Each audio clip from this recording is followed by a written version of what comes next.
1, 2, 3, 4. The Herb Report. Number 7. The Herb Report. Something to listen to and watch too on YouTube. Rock and roll, everybody. I got a special guest today, Mr. Jeremy Reagan, and you probably know him if you're around here in the East Texas area. And Jeremy, why don't you tell folks a little bit about yourself? Well, I'm a student at SFA, and I play traditional music. Awesome, awesome. Well, and that's like one of your big focuses is playing traditional folk music, and you play a variety of instruments, right? You play guitar. I do, yes. I play guitar, banjo, fiddle, and harmonica, and a jaw harp, which is... Wow. So, I'm best at the guitar. Well, I think you are one of the folks around here keeping a lot of this music alive, and you go back and well, tell us how you find your songs, because that's kind of interesting to me. How you find your traditional folk songs? Well, I do a lot of research online. I've got friends that play the music. There's a fella named Steve Hartz who's down the road in Nacogdoches in the main square. He plays old-time music with some of his older friends that are here in town. There's a man named Mr. Stafford who's a fiddle player that lives on the outskirts of town. So it's basically a collage of different resources, mainly from people I've met who play the music, or just through internet research, or even the library here at SFA has some books on that have songs, you know, and different things. I think one of the big things, if anybody's ever seen Jeremy play live here, he's notorious for having different tunings. And yes. Well, I'll talk a little bit briefly. Like on the guitar, I got my standard guitar tuning, which is, you know, to play guitar, this is the standard tuning, which I got an E, A, a D, G, a B, and an E. And of course, you play in that tuning too. But you also play in a lot of open tunings as well. Yes, I do a lot of open G and D and C, which is not used very often. I have trouble singing on key with those different tunings, so I'm still working on vocalizations, especially even in standard vocal pitch control is very difficult. But it can be fun. Open tunings and different tunings can give you different accents and possibilities with melodies that you couldn't necessarily get with standard tuning. Well, you also use capos from time to time as well, right? I do, yes, a lot. And you also use capos on non-standard tunings. Yes, I do. I use capo on non-standard, and so... That's awesome. Yeah. Well, the standard tunings are really, I mean, for me, that's what I mainly use, the standard tunings when I play guitar and whatnot. And I think I'm just too lazy to do some other alternate tunings or whatnot. Oh, there's nothing wrong with standard. I use that a lot now. I kind of got in that kick of doing different tunings, but now I've kind of switched back to standard. You can, depending on what you want to do, you have those different tunings that give you different sounds and just melody possibilities. But I pretty much stick to standard now, since that's what I'm mainly good at. Awesome.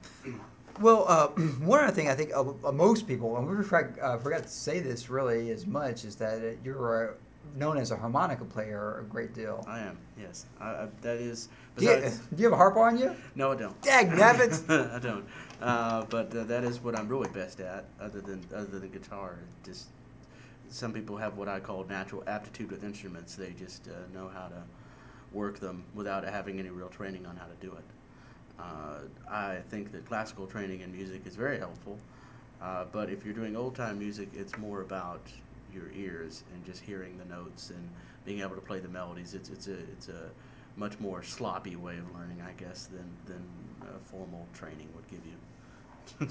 Well, I think folks really enjoy your harp playing, and a lot of times they invite you to come on up and play along with other folks around the open mic community here in East Texas. They do. Back in the day when we used to have establishments here in Nac to play, at least regularly, I would always be asked to play with different people. Yeah, and I've treasured the times you have had a chance to play along with me. There's actually a video on the YouTube. It's called That Couple, wasn't it? Mm-hmm. And yes, we played together on that. You played some harp on that for me. That was awesome. Some other things is that I know you're really into history as well, because that's your major. That's my major, is yes. history.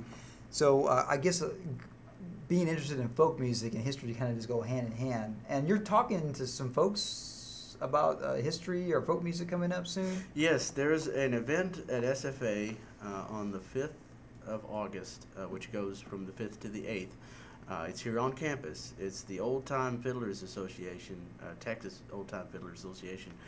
You can look them on the web.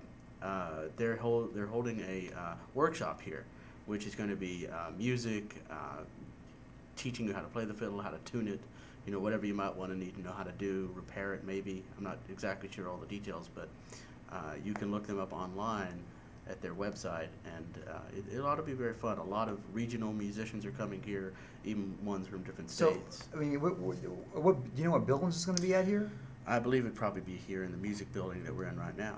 Okay. Probably in the recital hall, one of the recital halls. I'm not exactly sure. Do you know who's setting this up? It's just the association, the Texas Old Time Fiddler Association. They're coming here to town, and they're going to do it. I know of folks that you can contact to ask about it. But if y'all want to know, y'all can look up on Facebook. I'll be writing the information there. That's great. Great. Well, I know this. There's been some rumors around that you are working on an album right now. I am. It's not completely finished. I still got about 3 or 4 songs, and then I'm going to go through and listen to the songs and throw out what I want to keep and, you know, that kind of thing. But it's called Legitimacy is what it's called, and it's going to probably have about 13 songs, maybe. All originals? Most of them.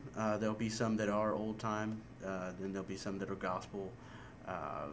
It'll basically just be guitar, harmonica, and banjo, and maybe a fiddle if I get good enough at it, but I don't know about that. So it's going to have a really old-time feel, that's for sure. That's great. That's great. Well, it's amazing, and you're really basically doing this, like I guess a home studio type recording, basically. In a lot of ways. I am. I'm actually in a friend of mine and Herb's too, Chris Edwards' apartment, and it's up in his apartment that we're doing recording. We lovingly call it Studio B. So, because his apartment room is B. So, it's very fun. And it's, you know, the beautiful thing about doing the old time music is that you don't have to be overly complicated.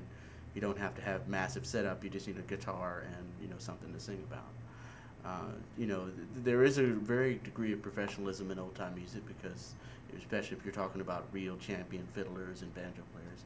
But for people that are of different levels, it works too. You don't have to have, you know, a degree in musicology to be able to do it.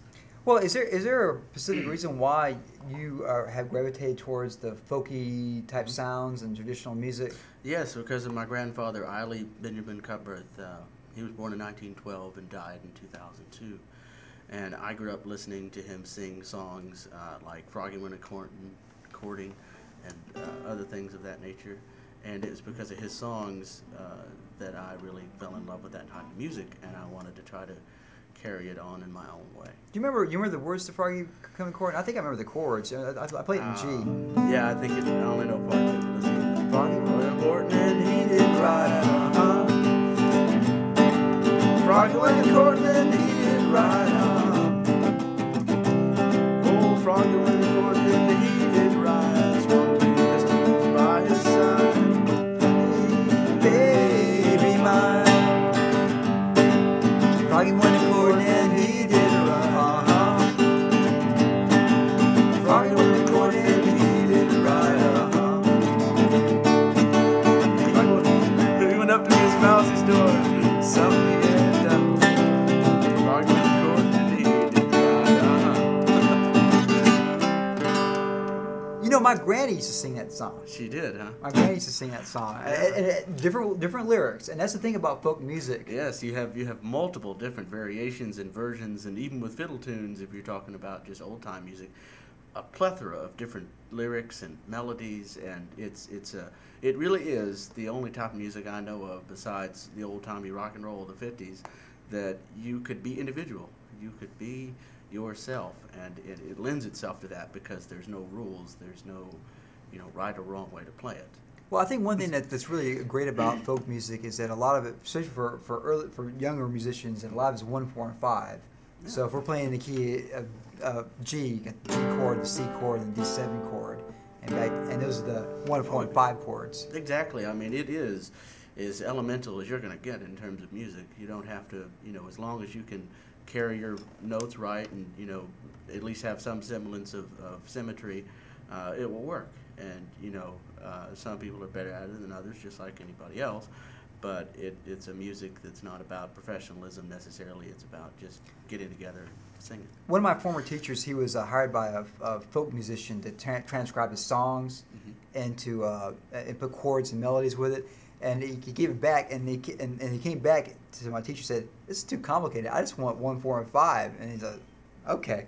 And so he was like spending time trying to come up with these nice sophisticated type sounding chords, and no, that don't work. He wants to use 1, 4, and 5. It's like our little lullabies that we sing to children. Those are always 1, 4, 5, really simple tonality, melodies. They're not complicated and they're soothing.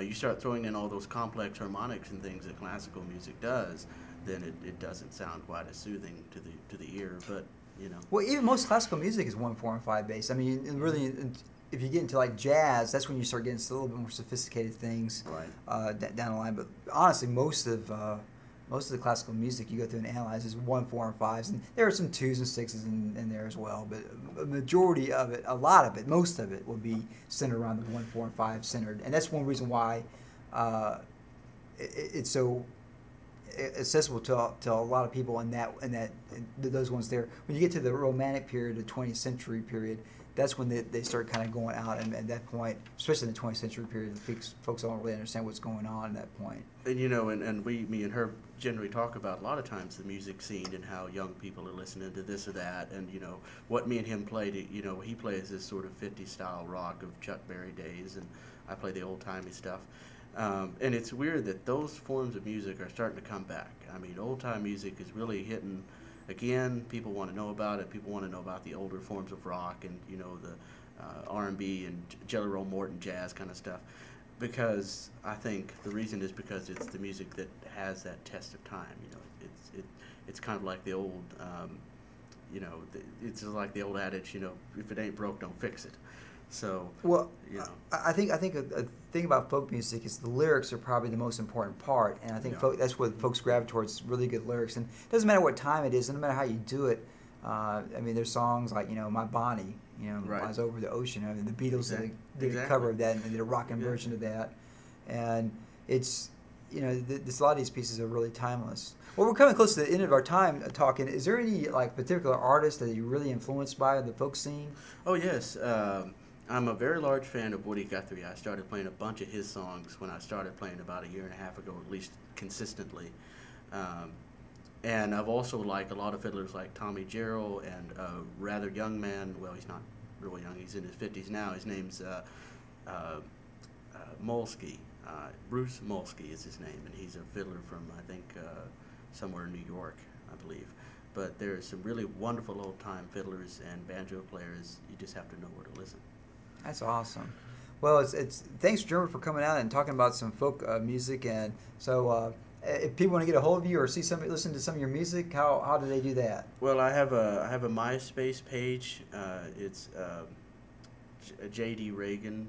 So myspace.com/ I think I forget what it is now, but you can also find me on Facebook. Just look up Jeremy Reagan on MySpace and you've got it, which is Reagan is Reagan, just like the president. And you got a couple of videos on YouTube too. I do. I have 3 or 4. I have about 3 songs on YouTube that Herb recorded about 1 year ago. So yeah, hopefully a few more. Hopefully some more will be coming out. So well, that's awesome, Jeremy. Well, thank you for coming out and joining me with a podcast. And I think folks enjoy seeing someone else talk to me other than this me rambling on what I did during the week. And I enjoy it. Well, thank you, Herb. It was my pleasure. I think people need to know about these types of music. That's what I think. And playing all around Nacogdoches, wherever you get a chance, right? Wherever I get a chance, that's right. When school gets back in session, there'll be more places to play and more venues. Exactly. It is always that way. That's the way it is. Yeah. Well, thank you, Jeremy, and I guess we'll end it. The Herb Report is now over. The Herb Report. Just listen and watch on YouTube. Rock and roll, everybody. Have a great day, and we'll see y'all next week. Bye, everybody.